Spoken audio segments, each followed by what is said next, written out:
Alright, welcome back. It's time for the spoiler. Spoiler alert.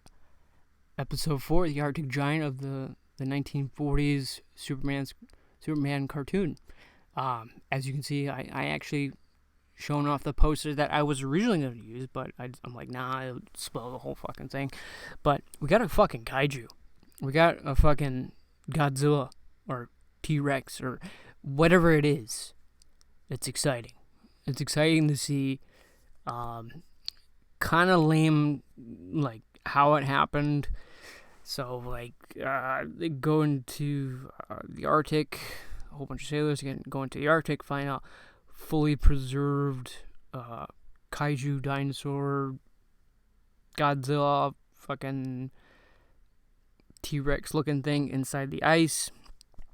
Kind of remind me of the first Transformers movie where Megatron's like frozen in ice.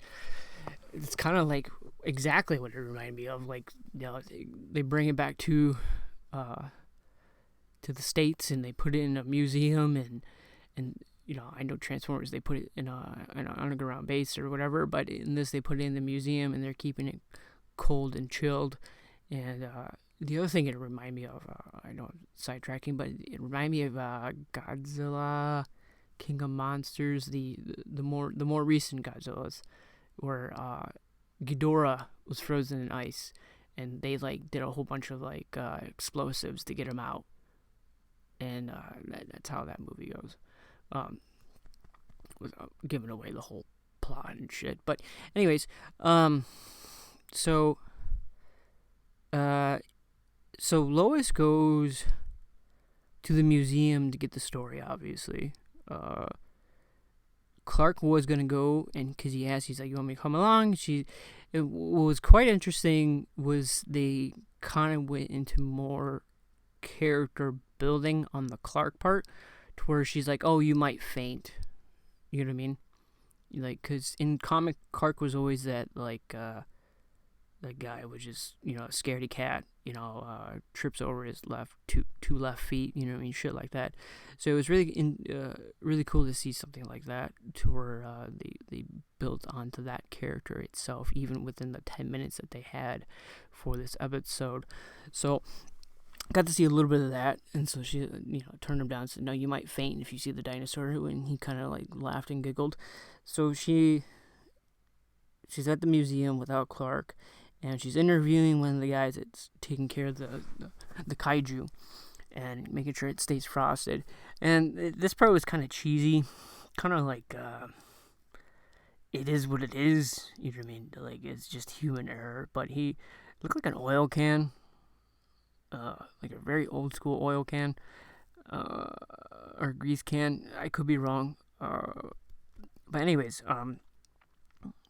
he puts it on the, I guess, platform, table, whatever shelf, whatever we're gonna call it, and it starts rattling. You know, my first instinct is like, okay, you could have just held on to it. You could have held it in your hand, because eventually the can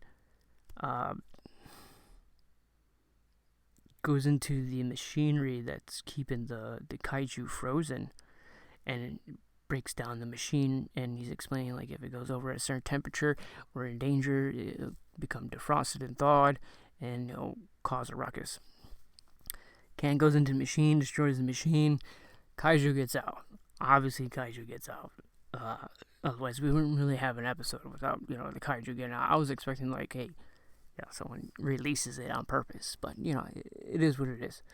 Kaiju gets out. Superman finds out. Kind of chases him around. A lot of jumping. Yeah, like, the Superman's not flying yet. He does a lot of jumping. Leaps and bounds. You know, Kaiju doing Kaiju things. You know, destroying fucking shit. You know, bridges and a whole bunch of other shit.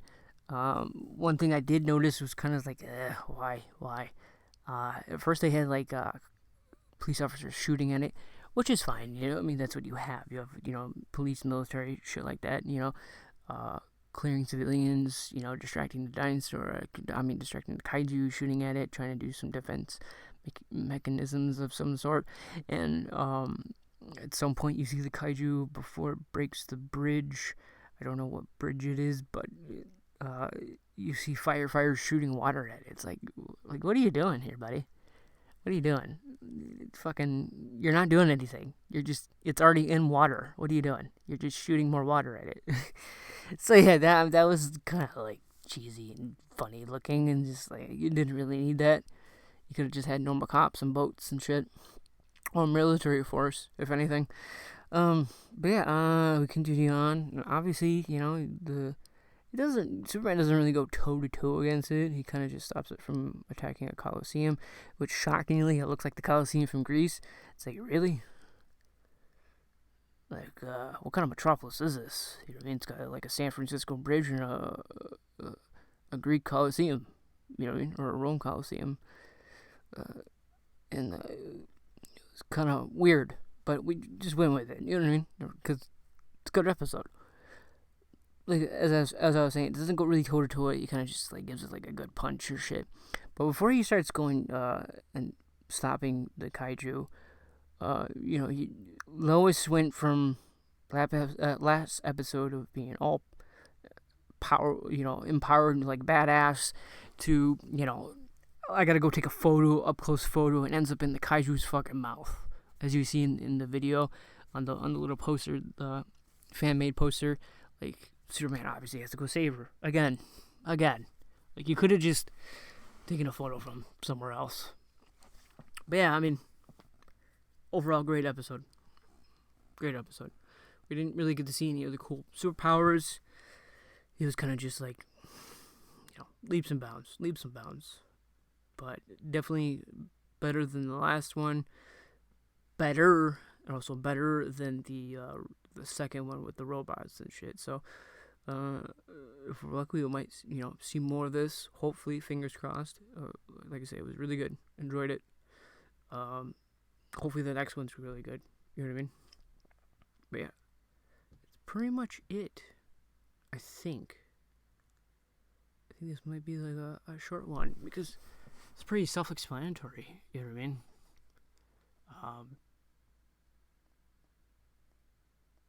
Overall, you know what I mean? Find frozen kaiju gets out, you know what I mean? Like I said, it would have been, honestly, a lot cooler if, like, some villain, like, kind of released the kaiju. That would have been cooler.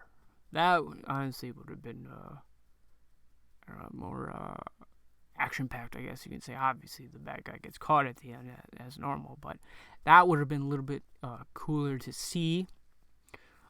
Like, someone intentionally causing mayhem and shit. I don't know if they had that idea originally. They probably didn't, but it would have been more interesting to see that. And really deep. I know that it's only 10 minutes, but really deep into that. Like, dive deep into that kind of like dark side of the story, I guess you can say. But it is what it is. Overall, great episode. Really enjoyed it. Hope you guys enjoy it. Link will be in the description, as I said before. And on to the next one, I guess. Hope to speak to you guys soon, and hope everyone is doing well after 4th of July. I don't know when this video will be published, but I hope everyone had a great 4th of July. Hope everyone's doing good overall. I did mention in a previous video before, I'm kind of just on autopilot. Big brownie points to the Fitz checking in. I think I've said it before, but I do appreciate people that reach out to me just to make sure that check on life, make sure I'm alive still. At some point I do want to get like friends like Fitz and just like have a little powwow with him and them, and just shoot the shit on the podcast just for fun, because he had a great idea of talking about Zombie.io, the game that me and him met on, that we played and had an adventure through, I guess you can say. So I do want to plan on doing that at some point.